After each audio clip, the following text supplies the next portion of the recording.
बिस्मिल्लाहिर्रहमानिर्रहीम। Today's topic of discussion is GIT pharmacology. आज की इस वीडियो के अंदर हम पूरी जीआईटी फार्माकोलॉजी को एक फ्लो चार्ट से रिवाइज करने वाले हैं। ठीक है, तो ये पूरा फ्लो चार्ट नज़र आ रहा होगा।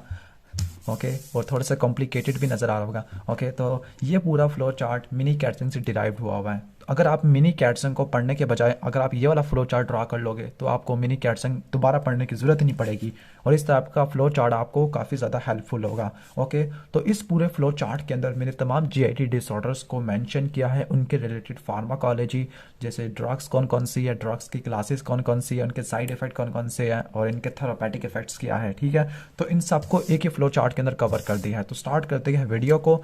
लेकिन आपको पता है कि इस टाइप के फ्लो चार्ट को, नोट्स को ड्रा करने में और बनाने में काफ़ी ज़्यादा टाइम लगता है, तो फिर एक लाइक तो कर देना और चैनल पे नए हो या पुराने हो लेकिन सब्सक्राइब नहीं किया तो सब्सक्राइब भी कर लेना। तो जो ड्रग्स वो जीआईटी डिसऑर्डर को स्टार्ट करते हैं, तो जो ड्रग्स होती है जीआईटी डिसऑर्डर को ट्रीट करने के लिए वो डिफरेंट कैटेगरी की होती है और पहले हमें जीआईटी डिसऑर्डर्स का पता होना चाहिए कि फिर ही हम इनके फार्माकोलॉजी को पढ़ सकेंगे। पहला है एसिड पेप्टिक डिजीज, दूसरा प्रोकाइनेटिक एजेंट्स, ऐसे एजेंट्स जो मोटिलिटी को बढ़ा देते हैं, तीसरा लैक्सेटिव्स या इनको कह सकते हैं एंटी कॉन्स्टिपेशन ड्रग्स, फिर anti dial drugs, irritable bowel syndrome, anti emetics, inflammatory bowel disease, pancreatic supplement, bile acid therapy for गाल स्टोन और लास्ट है इसोफेजियल वायरसिस हैमरेज। इन सब क्लिनिकल एप्लीकेशंस के लिए कौन कौन सी ड्रग यूज़ होती है उन सबको हमने इस वीडियो में कवर करना है। स्टार्ट करते हैं एसिड पेप्टिक डिजीज़। जो एसिड पेप्टिक डिजीज़ है इसके अंदर 5 मजीद डिजीज़ आ जाते हैं, लाइक गैस्ट्रोइसोफेगल रिफ्लक्स डिजीज़। फिर इसके बाद तरतीब से जाते हैं, यानी पहले इसोफेगस से हम स्टोमक की तरफ जाते हैं, तो इसोफेगस के अंदर होता है गैस्ट्रोइसोफेगल रिफ्लक्स डिजीज़, यानी स्टोमक का एसिड इसोफेगस के अंदर बैक फ्लो कर जाता है। इसके बाद है स्टोमक का अल्सर, फिर डुोडेनम का अल्सर, गैस्ट्रिक अल्सर और डुोडेनम अल्सर, इन दोनों को मिला के हम पेप्टिक अल्सर कहते हैं। ठीक है, इसके बाद है स्ट्रेस रिलेटेड गैस्ट्राइटिस और लास्ट है नॉन अल्सर डिस्पेप्सिया। इन पांचों को मिलाने से एसिड पेप्टिक डिजीज बनता है। कुछ लोग गैस्ट्रिक अल्सर और डुओडेनल अल्सर का डिफरेंस नहीं जानते, तो जो गैस्ट्रिक अल्सर है इसमें मेन वजह होती है म्यूकोजल बैरियर खराब हो जाना। ठीक है, म्यूकोजल प्रोटेक्शन खत्म हो जाती है, जबकि डुओडेनल अल्सर के केस में जो अल्सरेशन होती है वो ज़्यादा एसिड सिक्रेशन की वजह से होती है। डुओडेनम के अंदर एसिड आना शुरू हो गया क्योंकि स्टोमक के अंदर नॉर्मली एसिड प्रोड्यूस होता है। अब एसिड पेप्टिक डिजीज को ट्रीट करने के लिए कौन कौन सी ड्रग यूज होती है? Number 1 anti acids, number 2 antibiotics, वैसे एंटीबायोटिक्स लास्ट में आता था, मैंने यहाँ पे पहले लिख दिया है। Number 3 histamine type 2 receptor blocker, number 4 colloidal bismuth compounds, okay, number 5 misoprostol, number 6 sucralfate, number 7 proton pump inhibitors. Okay ठीक है, तो यहाँ से स्टार्ट करते हैं हम।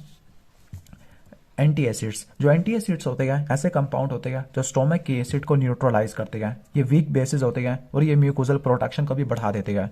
इसको हम 2 कैटेगरी में डिवाइड करते हैं। ओके, एक वो वाले जिनकी सिस्टमिक एब्जॉर्प्शन नहीं होती, एक वो एंटी एसिड्स जिनकी सिस्टमिक एब्जॉर्प्शन होती है। जिनकी सिस्टमिक एब्जॉर्प्शन नहीं होती और एब्जॉर्प्शन नहीं होगी तो सिस्टमिक लेवल के ऊपर कोई टॉक्सिसिटी भी नहीं होगी, तो इसके अंदर मैग्नीशियम हाइड्रोक्साइड और एल्यूमिनियम हाइड्रोक्साइड आ जाते हैं। जो मैग्नीशियम हाइड्रोक्साइड है ये लैक्सेटिव एजेंट के तौर पर इस्तेमाल होता है। इन शॉर्ट कॉन्स्टिपेशन को मिनिमाइज करता है। एल्यूमिनियम हाइड्रोक्साइड कॉन्स्टिपेशन को प्रमोट करता है। ओके ठीक हो गया। लेकिन इन दोनों के पास एक कॉमन प्रॉपर्टी है, इन दोनों के पास ये कॉमन प्रॉपर्टी है कि ये एब्जॉर्ब नहीं होते स्टोमक से और सिस्टमिक सर्कुलेशन में नहीं आएंगे। जब इस सिस्टमिक सर्कुलेशन में नहीं आएंगे तो इनकी टॉक्सिसिटी कम से कम होती है। लेकिन जो कैल्शियम कार्बोनेट और सोडियम कार्बोनेट होते हैं, ओके, तो ये गट से एब्जॉर्ब हो जाते हैं। जब ये गट से एब्जॉर्ब हो जाएगी तो आपको सिस्टमिक लेवल के ऊपर टॉक्सिसिटी या थेरापेटिक इफेक्ट्स देखने को मिलेंगे। तो ये तो हो गया एंटी एसिड्स। इसके बाद है एंटीबायोटिक्स। एंटीबायोटिक्स जो हेलिकोबैक्टर पायलोरी को ट्रीट करने के लिए इस्तेमाल होती है। इनको 2 रेजिमेंट में डिवाइड करते हैं, एक है ट्रिपल रेजिमेंट, एक है क्वाड्रपल रेजिमेंट। ट्रिपल रेजिमेंट का निमोनिक होता है कैप, इसमें सी से बनेगा क्लैरिथ्रोमाइसिन, ए से एमॉक्सलिन और पी से प्रोटॉन पंप इनहिबिटर। यहाँ पे जो क्वाड्रपल रेजिमेंट है इस पर 4 ड्रग्स आती है, लाइक MTBP। ओके, तो जो एम होगी, एम से मेट्रोनिडाजोल, टी से टेट्रासाइक्लिन, बी से बिस्मथ कोलाइडल कंपाउंड्स होते हैं और पी से proton pump inhibitor, specifically omeprazole. Next चलते हैं हिस्टामिन टाइप 2 रिसेप्टर ब्लॉकर। तो हिस्टामिन टाइप 2 रिसेप्टर ब्लॉकर्स होते हैं over the counter agents use होते हैं। हिस्टामिन टाइप 2 रिसेप्टर ब्लॉकर और एंटीबायोटिक्स दोनों के दोनों नॉक्टर्नल एसिड सिक्रेशन को ब्लॉक कर देती है। ओके, इसके अंदर एग्जाम्पल है सिमिटिडीन, फैमोटिडीन, रैनिटिडीन, निजाटिडीन। इसमें सिमिटिडीन के पास एक स्पेसिफिक टॉक्सिटी होती है, लाइक ये साइटोक्रोम P450 एंजाइम को इनहिबिट करना शुरू कर देती है। साइटोक्रोम P450 एंजाइम लीवर के अंदर भी होती है और जो गुनेडल टिश्यू इसके अंदर भी होती है। ओके, तो गुनेडल टिश्यू के अंदर जब ये साइटोक्रोम P450 को इनहिबिट करना शुरू कर देगी तो इसके पास एंटी एंड्रोजेनिक इफेक्ट होगा, तो ये ब्रेस्ट की लार्जमेंट करवा देगी, जिसको बोलते हैं गाइनेकोमास्टिया। सिमेटिडीन इसके अलावा लीवर के अंदर साइटोक्रोम P450 को इनहिबिट करना शुरू कर देती है। ओके, आगे ड्रग इंटरेक्शन होना शुरू हो जाएगा। इसके बाद है कोलाइडल बिस्मथ। जो कोलाइडल बिस्मथ है इसके बहुत सारे फंक्शंस होते हैं, लाइक ये अल्सरेटेड एरिया के ऊपर प्रोटेक्टिव कोटिंग बनाता है, म्यूकोजल प्रोटेक्शन को बढ़ा देता है, डायरेक्ट एंटी माइक्रोबियल एक्शन भी है और ये एंटीरोटॉक्सिन को सेक्वेस्टर करता है। ओके, माइसोप्रोस्टोल प्रोस्टाग्लैंडिन E1 एनालॉग होता है। अच्छा, कोलाइडल बिस्मथ के बारे में एक बात बताना भूल गया कि जो कोलाइडल बिस्मथ होता है अगर इसको यूज़ करें, ज़्यादा यूज़ करने की वजह से ब्लैक स्टूल्स, ये कॉम्प्लिकेशन है इसके, तो ब्लैक स्टूल इसका साइड इफेक्ट है। माइसोप्रोस्टोल PGE1 एनालॉग है और आपको पता है कि माइसोप्रोस्टोल आप माइफेप्रोस्टोन के साथ मिला के देते हो। ओके, तो ये प्रोस्टाग्लैंडिन E1 एनालॉग एसिड की सिक्रेशन को कम करता है और म्यूकोजल प्रोडक्शन को बढ़ा देता है, लाइक एंटी एसिड्स। ओके, ठीक हो गया। इसके बाद नेक्स्ट चलते हैं हम अच्छा, यहाँ पर एक कोलाइडल बिस्मथ के बारे में एक बात ये थी, सॉरी ये पॉइंट D2 ब्लॉकर का है, कोलाइडल बिस्मथ का नहीं है। अच्छा, सुक्राल्फेट के बारे में पढ़ लेते हैं। सुक्राल्फेट ये ड्रग एसिडिक इन्वायरमेंट के अंदर पॉलीमराइज होती है। जब ये एसिडिक इन्वायरमेंट के अंदर पॉलीमराइज होती है तब ये म्यूकोजल प्रोटेक्शन को बढ़ाती है और इसके अलावा प्रोटेक्टिव कोटिंग वगैरह बना लेती है। ये असल में पॉलीमर होता है 3 कंपाउंड का, सुक्रोज, एल्यूमिनियम सल्फेट वगैरह। ओके, ठीक हो गया। और इसको तकरीबन एक दिन में 4 मरतबा दी जाती है और एसिडिक इन्वायरमेंट में पॉलीमराइज होती है। नेक्स्ट है proton pump inhibitor. Proton pump inhibitor lipophilic basis होते हैं जबकि वो वीक बेसिस थे। अब ये लिपोफिलिक बेसिस होते हैं। ओके, तो ये डिफ्यूज़ करते हैं और डिफ्यूज़ होते हुए किनाली कुलाई में जाते हैं और किनाली कुलाई में जाने के बाद प्रोटोनेटेड होती है। जब ये प्रोटोनेटेड होते हैं तब इनकी कंसंट्रेशन बढ़ती है और जब कंसंट्रेशन बढ़ती है तब ये हाइड्रोजन पोटेशियम काउंटर ट्रांसपोर्ट को ब्लॉक कर देते हैं। ओके, ठीक हो गया। तो ये इनका मैकेनिज्म ऑफ एक्शन होता है। अब इनके टॉक्सिसिटी को देख लेते हैं। प्रोटोन पंप इनहिबिटर को ज़्यादा यूज़ करने की वजह से हाइपर गैस्ट्रिनीमिया हो सकता है, कार्सिनोइड कोलोन कैंसर भी हो सकता है। ओके, ठीक है। ओके, विटामिन B12 की एब्जॉर्प्शन में मिनिमाइज हो सकती है और B12 के अलावा कीटोकोनाजोल और डाइजॉक्सिन, बिकॉज ये ड्रग्स एसिडिक इन्वायरमेंट रिक्वायर करती है। अब प्रोटोन पंप इनहिबिटर थोड़ा सा पैराडॉक्सिकल एक्शन है, यानी जो प्रोटोन पंप इनहिबिटर है एसिडिक इन्वायरमेंट में प्रोटोनेटेड होती है, फिर ये जब प्रोटोनेटेड होती है तब ये एसिडिक सिक्रेशन को ब्लॉक कर देती है। जब एसिड की सिक्रेशन कम से कम होगी तो उसकी प्रोटोनेशन भी कम से कम हो जाएगी और फाइनली इसकी एक्टिवेशन भी कम से कम हो जाएगी। ये सारा था एसिड पेप्टिक डिजीज के बारे में। अब हम चलते हैं प्रोकाइनेटिक एजेंट की तरफ। जो प्रोकाइनेटिक एजेंट्स होते हैं ये मोटिलिटी को बढ़ा देते हैं। ओके, अपर GIT की मोटिलिटी को बढ़ा देते हैं, लोअर इसोफेगल स्फिंक्टर की टोन को मिनिमाइज कर देते हैं। दैट इज वाई ये गैस्ट्रो इसोफेगल रिफ्लक्स डिजीज को ट्रीट करने के लिए ट्रीट नहीं हो सकते, क्योंकि जब लोअर इसोफेगल स्फिंक्टर की टोन खत्म हो जाएगी तो गैस्ट्रोइसोफेगल रिफ्लेक्स डिजीज हो सकता है। ओके, स्टोमक एसिड वापस इसोफेगस की तरफ बैक फ्लो कर जाएगा। अपर GIT की मोटिलिटी किन किन कंडीशन में हो सकती है, लाइक गैस्ट्रोपैरेसिस है, डायबिटिक वाले पेशेंट के अंदर गैस्ट्रोपैरेसिस हो जाता है, या पोस्ट सर्जिकल गैस्ट्रिक एम्टाइंग, इसके लिए हम अपर GIT की मोटिलिटी को बढ़ाते हैं और मोटिलिटी को बढ़ाने वाले जो एजेंट्स होते हैं उनको प्रोकाइनेटिक एजेंट बोलते हैं। अब इसके अंदर 3 बेसिकली यहाँ पर क्लास दी हुई है, एक है मैक्रोलाइट, दूसरा कोलिनोमिमेटिक है और तीसरा आ जाता है D2 ब्लॉकर्स होते हैं। ओके, ठीक हो गया। अब हम इनकी तरफ आ जाते हैं। जो मैक्रोलाइड है, मैक्रोलाइड इरिथ्रोमाइसिन है जो मोर्टिलिन रिसेप्टर को बढ़ा देता है। मोर्टिलिन मोटिलिटी को बढ़ा देगा अपर GIT की, स्पेसिफिकली स्टोमक की। कोलिनोमिमेटिक, आपको पता है कि पैरासिम्पैथेटिक नर्वस सिस्टम ने मोटिलिटी को बढ़ाना है, तो कोलिनोमिमेटिक के अंदर कुछ मस्क्रीनिक रिसेप्टर को स्टिमुलेट करने वाले आ जाते हैं, कुछ इंटरैक्ट कोलिनेस्ट्रेस इनहिबिटर होते हैं, एसिटाइल कोलिनेस्ट्रेस इनहिबिटर। ओके, जो मस्क्रीनिक वाले होता है उसमें बिथेनाकोल है, जबकि एसिटाइल कोलिनेस्ट्रेस इनहिबिटर के अंदर नियोस्टिग्मीन है जो सूडोकोलोनिक ऑब्स्ट्रक्शन को ट्रीट करने के लिए इस्तेमाल होती है। जो D2 ब्लॉकर्स होते हैं, ओके, डोपामीन के D2 रिसेप्टर को ब्लॉक कर देते हैं, तो ये पोस्ट सर्जिकल और कीमोथेरेपी इंड्यूस वॉमिटिंग को मिनिमाइज करने के लिए इस्तेमाल होते हैं। अब इसके अंदर 2 कैटेगरी आ जाती है, एक है मेटाक्लोप्रामाइड, दूसरा डोमपेरिडोन। जो मेटाक्लोप्रामाइड है ये ब्लड ब्रेन बैरियर को क्रॉस कर जाती है, लेकिन डोमपेरिडोन नहीं करती।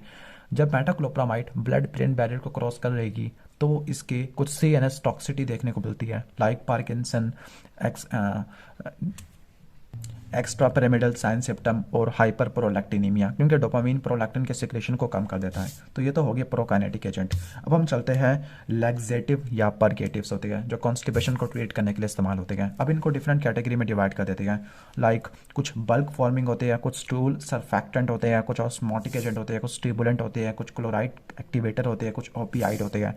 तो जो बल्क फॉर्मिंग वाले करते क्या है, वॉल्यूम को बढ़ा के इवैक्यूएशन को प्रमोट कर देते हैं। इसके अंदर साइलियम, पॉलीकार्बोफिल और मिथाइल सेलुलोज आ जाते हैं। स्टूल सरफेक्टेंट पैसेज वे को आसान कर देते हैं, ईज प्रोवाइड करते हैं। तो इसके अंदर डॉक्यूसेट, ग्लिसरीन और मिनरल ऑयल है, स्टूल सरफेक्टेंट है। ओके, स्टूल सॉफ्टनिंग एजेंट है। इसके बाद है ऑस्मोटिक जो वाटर के कंटेंट को बढ़ा देते हैं। इसमें मैग्नीशियम ऑक्साइड है, मैग्नीशियम की बात पहले बता चुका था कि लैक्सेटिव एजेंट है। Sorbitol, लैक्टोलोज, magnesium citrate, sodium phosphate, polyethylene glycol. Stimulant के अंदर जो अलाई, सीना, कस्कारा, कैस्टर ऑयल और बिसाकोडाइल आते हैं। ये बोवेल वाल को इरिटेट कर देती है। क्लोराइड चैनल एक्टिवेटर में लोबिप्रोस्टोन और लिनाक्लोटाइड। जो लोबिप्रोस्टोन और लिनाक्लोटाइड ये क्लोराइड चैनल को स्टिमुलेट करवा देती है, सिक्रेशन को बढ़ा देती है। और ओपियाइड ब्लॉकर के अंदर, पेरिफेरल ओपियाइड एंटागोनिस्ट के अंदर मिथाइल नाइट्रेक्सोन, एल्विमोपाइन आ जाते हैं। ओके, तो ये तो हो गया लैक्सेटिव वाली कैटेगरी। अब हम आते हैं एंटी डायरियल ड्रग होती है। जो एंटी डायरियल ड्रग होती है ये वाटरी डायरिया को ट्रीट करने के लिए काफ़ी ज़्यादा यूज़फुल होती है। इसके अलावा वो वाटरी डायरिया मॉडरेट हो और एक्यूट हो, लेकिन अगर ब्लडी डायरिया हो, हाई फीवर हो और सिस्टेमिक टॉक्सिटी हो तो ये ड्रग यूज़फुल या इंडिकेट नहीं की जाती, कॉन्ट्रा इंडिकेटेड होती है। अब इसको भी हम 3 कैटेगरी में डिवाइड कर देते हैं। पहला है टॉक्सिन एड्सॉर्बेंट, दूसरा कोलाइड बिस्मथ कंपाउंड्स और तीसरा ओपियाइड्स वगैरह आ जाते हैं। ठीक है, तो ओपियाइड्स को स्टिमुलेट करवाएंगे तो ये एंटी डायरियल एक्शन है, ओपियाइड के रिसेप्टर को ब्लॉक करेंगे तो ये लैक्सेटिव एक्शन होता है। ओके, ठीक हो गया। तो पहला है टॉक्सिन एड्सॉर्बेंट। तो जो टॉक्सिन को एड्सॉर्ब कर देते हैं उसमें कैओलिन और पैक्टिन आता है। कैओलिन हाइड्रेटेड मैग्नीशियम एल्यूमिनियम सिलिकेट होता है, जबकि पैक्टिन इनडाइजेस्टिबल कार्बोहाइड्रेट जो एप्पल पील से डिराइव्ड होता है। तो ये स्टूल की लिक्विडिटी को कम कर देती है। दूसरा है कोलाइडल बिस्मथ कंपाउंड जिसमें सब सैलिसाइड सिट्रेट आ जाता है। Over the counter agent use होते हैं। ओके, इसकी बात है ओपियाइड।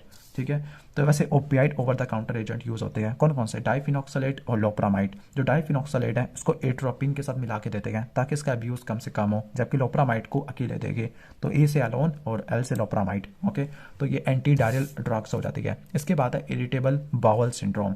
इरिटेबल बाउल सिंड्रोम के अंदर क्या क्या साइन सिम्टम आते हैं। एब्डोमिनल डिस्कम्फर्ट होता है जिसमें पेन, ब्लॉटिंग, क्रैम्प और डिस्टेंशन होती है, कॉन्स्टिपेशन और तीसरा डायरिया। ओके, तो उसको ट्रीट करने के लिए हम कौन कौन सी ड्रग देते हैं, लाइक ट्राईसाइक्लिक एंटी डिप्रेसेंट देते हैं और इसके अलावा एंटीकोलिनर्जिक ड्रग है, फॉर एग्जांपल डाइसाइक्लोमीन और हायोसियामीन। कॉन्स्टिपेशन को ट्रीट करने के लिए सेरोटोनिन टाइप 4 रिसेप्टर को स्टिमुलेट करवाते हैं, लाइक टीगासिरोट और क्लोराइड चैनल एक्टिवेटर यूज करते हैं। अब जो क्लोराइड चैनल एक्टिवेटर है ये आपने लैक्सेटिव वाले में भी पढ़ा था। तो ये दो होते हैं, लुबिप्रोस्टोन और लिनाक्लोटाइड। लुबिप्रोस्टोन डायरेक्ट एक्टिंग होती है, लिनाक्लोटाइड इनडायरेक्ट एक्टिंग होती है, साइक्लिक जीएमपी को स्टिमुलेट करवा देती है। ओके, जो लास्ट था साइन सिम्टम वो डायरिया है, इरिटेबल बाउल सिंड्रोम में। तो उसको ट्रीट करने के लिए सेरोटोनिन के टाइप 3 रिसेप्टर को ब्लॉक करते हैं, फॉर एग्जांपल एलोसेट्रॉन। लेकिन इसके साइड इफेक्ट में कॉन्स्टिपेशन है और इस्कीमिक कोलाइटिस आ जाता है। नेक्स्ट है एंटीएमेटिक्स। ऐसी ड्रग्स जो वॉमिटिंग को मिनिमाइज करती है तो उनको बोलते हैं एंटीएमेटिक्स। एंटीएमेटिक्स को 7 ग्रुप के अंदर डिवाइड करते हैं। ओके, पहला है histamine type 1 receptor blocker, dopamine type 2 receptor blocker, muscarinic blocker, corticosteroid, इसके अलावा serotonin type 3 receptor blocker, neurokinin है। ओके, और इसके अलावा कैनाबिनॉइड्स है, ये भी इस्तेमाल होते हैं। तो ये 7 कैटेगरी होती है एंटीएमेटिक्स वाली में। तो पहला है हिस्टामिन टाइप 1 रिसेप्टर ब्लॉकर। इसके अंदर डाइफिन हाइड्रामीन, डाइमीन हाइड्रोनेट, साइक्लेजिन और फिनोथायाजिन आती है। D2 रिसेप्टर ब्लॉकर के अंदर मेटाक्लोप्रामाइड और फेनोथायाजिन आ जाती है। यानी जो फेनोथायाजिन है ये H1 रिसेप्टर ब्लॉकर भी होती है, D2 ब्लॉकर भी होती है और मस्करीनिक ब्लॉकर भी होती है। बाकी मस्करीनिक ब्लॉकर के अंदर स्कोपोलामीन है और स्कोपोलामीन मोशन सिकनेस को ट्रीट करने के लिए इस्तेमाल होता है। डेक्सामेथासोन इंट्रावीनस कॉकटेल से डिराइव्ड होता है। जो सेरोटोनिन टाइप 3 रिसेप्टर ब्लॉकर है उसमें ओडेनसेट्रॉन, ग्रानीसेट्रॉन, डोलासेट्रॉन, पैलोनासेट्रॉन आते हैं। न्यूरोकाइनिन 1 रिसेप्टर ब्लॉकर के अंदर एप्रापिटेंट, न्यूटापिटेंट और रोवापिटेंट, फोसापिटेंट आ जाते हैं। कैनाबिनॉइड के अंदर ड्रोनाबिनोल और नेबिलोन आ जाएगा। ये तीनों agent serotonin type 3 receptor blocker, neurokinin blocker और कैनाबिनॉइड्स कीमोथेरेपी इंड्यूस एमएसिस को ट्रीट करने के लिए इस्तेमाल होते हैं। नेक्स्ट चलते हैं inflammatory bowel disease. Inflammatory bowel disease को ट्रीट करने के लिए भी डिफरेंट ड्रग्स के ग्रुप्स होते हैं, like 5 amino salicylic acid derivative है, एजो कंपाउंड्स होती है, ओके, कॉर्टिकोस्टेरॉइड्स हैं, इम्यूनोसप्रेसिव मेटाबोलाइट्स हैं, एंटी टीएनएफ ड्रग्स होती है, और बी सेल इंटीग्रिन ब्लॉकर होती है, ओके। तो जो बी सेल इंटीग्रिन ब्लॉकर होती है इसमें नेटालिजुमाब और विडोलिजुमाब आती है। कहती है कि नेटालिजुमाब को यूज़ करने की वजह से प्रोग्रेसिव मल्टीफोकल ल्यूकोडिस्ट्रॉफी हो जाती है, लेकिन विडोलिजुमाब की वजह से पीएमएल कम से कम होती है। 5 एमाइनो सैलिसिलिक एसिड के अंदर मिसालामीन, पेंटासा, एसाकोल, लियाल्डा, रोवासा और कैनस आ जाते हैं। इनकी प्रोप्रिएटरी इंटेरिक कोटिंग होती है, ओके, यानी ये स्पेसिफिक पार्ट के अंदर अपने कोटिंग को मिनिमाइज करके ड्रग को रिलीज करवा देती है। इनकी डिफरेंट ड्रग फार्मूलेशन होती है। ये करती क्या है, प्रोस्टाग्लैंडिन, ल्यूकोट्राइन और इन्फ्लेमेटरी साइटोकाइन के प्रोडक्शन को कम कर देती है। एजो कंपाउंड के अंदर बालसलाजाइड, ओलसलाजीन और सल्फासलाजीन आ जाती है। इनके पास सल्फा पायरिडिन मियोटी होता है। इस सल्फा पायरिडिन मियोटी की वजह से ये इन्फ्लेमेशन को मिनिमाइज कर देती है, लेकिन इनको यूज़ करने की वजह से आर्थरालजिया, माइल्जिया, माइलो सप्रेशन हो सकती है, हाइपर सेंसिटिविटी हो सकती है। कॉर्टिकोस्टेरॉइड के अंदर ब्यूटिसिनाइड है, जबकि यहाँ पे डेक्सामेथासोन था। इम्यूनो सप्रेसिव मेटाबोलाइट के अंदर 6 मार्केप्टोप्यूरिन, मिथोट्रिक्सेट और एजेथियोप्रीन आ जाएगा। एंटी टीएनएफ ड्रग के अंदर इन्फ्लेक्सामाब, गोलीमुमाब और एडालिजुमाब आ जाएगा। ये वही ड्रग है जो आप रियोमेटाइड आर्थराइटिस को ट्रीट करने के लिए देते हो। इसके बाद है पेनक्रियाटिक सप्लीमेंट। पेनक्रियाटिक सप्लीमेंट में पेनक्रिलाइपेज और पेनक्रियाटिन आते हैं। इनकी भी एंटेरिक कोटिंग होती है, खाने के बाद हम देते होती है नॉर्मली, ओके। अब कहती है कि ये इनको काम करने के लिए पीएच को बढ़ाना पड़ता है, तो पीएच को बढ़ाने के लिए हमें ड्रग्स लेनी पड़ेगी या एंटी एसिड का यूज़ करना पड़ेगा, तभी इसी तरह से जाके काम करती है। तो ये पेनक्रियाटिक इनसफिशिएंसी को ट्रीट करने के लिए इस्तेमाल होती है। फॉर एग्जांपल सिस्टिक फिब्रोसिस हो गया, या पेनक्रियाटेक्टमी हो गया, पेनक्रियाटाइटिस हो गया, पेनक्रियाटिक एंजाइम रिलीज नहीं हो पा रहे, तो इस केस में पेनक्रियाटिक सप्लीमेंट यूज़ करते होते हैं। इसके बाद है bile acid therapy for gallstone. इस केस में हम उर्सोडायोल यूज़ करते हैं। अब ये करता क्या है, कोलेस्ट्रॉल के सिक्रेशन को बाइल के अंदर कम से कम कर देता है, ओके। जब कोलेस्ट्रॉल की सिक्रेशन कम से कम होगी तो गाल स्टोन बनने के चांसेस काफ़ी ज़्यादा कम होंगे, तो ये गाल स्टोन को ट्रीट करने के लिए इस्तेमाल होता है। स्पेसिफिकली उस केस में जब पेशेंट सर्जरी को रिफ्यूज़ कर रहा होता है या सर्जरी करने की ज़रूरत नहीं होती। लास्ट है वेरिसियल हैमरेज। अब इसोफेगल वेरिसिस को ट्रीट करने के लिए हम ड्रग यूज़ करते हैं ऑक्ट्रियोटाइड और प्रोपेनोलोल। प्रोपेनोलोल ओरल देते हैं, ऑक्ट्रियोटाइड इंट्रावेनस देते हैं। ये सोमैटोस्टैटिन एनालॉग है, जबकि ये वेरिसियल प्रेशर को मिनिमाइज कर देती है, ठीक है। तो अगर लीवर फेलियर होता है, लीवर सिरोसिस होती है, तो इस केस में पोर्टल हाइपरटेंशन हो जाती है। पोर्टल हाइपरटेंशन की वजह से पोर्टोसिस्टेमिक नास्टोमोसिस ओपन हो जाती है। दैट इज़ वाई इसोफेगस के लोअर पार्ट में वेरिसियल ब्लीडिंग देखने को मिलती है, यानी वेरिकोस वेन जब होना शुरू हो जाती है इसोफेगस की लोअर म्यूकोजा के अंदर, फिर उनका रप्चर हो जाता है। तो इस ब्लीडिंग को मिनिमाइज करने के लिए ऑक्ट्रियोटाइड और प्रोपेनोलोल यूज़ करते होते हैं, ओके। इसके अलावा हम वो भी यूज़ कर सकते हैं, ओके, डेस्मोप्रेसिन। इनके साइड इफेक्ट लिखे हुए हैं, लाइक सोमैटोस्टैटिन की वजह से हाइपर और हाइपोग्लाइसीमिया दोनों हो सकता है, जबकि प्रोपेनोलोल की वजह से ब्रैडिकार्डिया और ब्रोंकोकंस्ट्रक्शन हो सकती है। तो ये पूरा आपको ओवरव्यू दे दिया है ड्रग्स फॉर जीआईटी डिसऑर्डर। तो अगर आप ये पूरा फ्लो चार्ट तैयार कर लोगे तो आपको मिनी कैटसिंग से पढ़ने की कोई ज़रूरत नहीं होगी। तो प्लीज़ एक छोटा सा लाइक तो बनता है, चैनल पर नहीं हो तो सब्सक्राइब भी कर लेना। मिलते हैं नेक्स्ट वीडियो में, तब तक के लिए अल्लाह हाफिज़।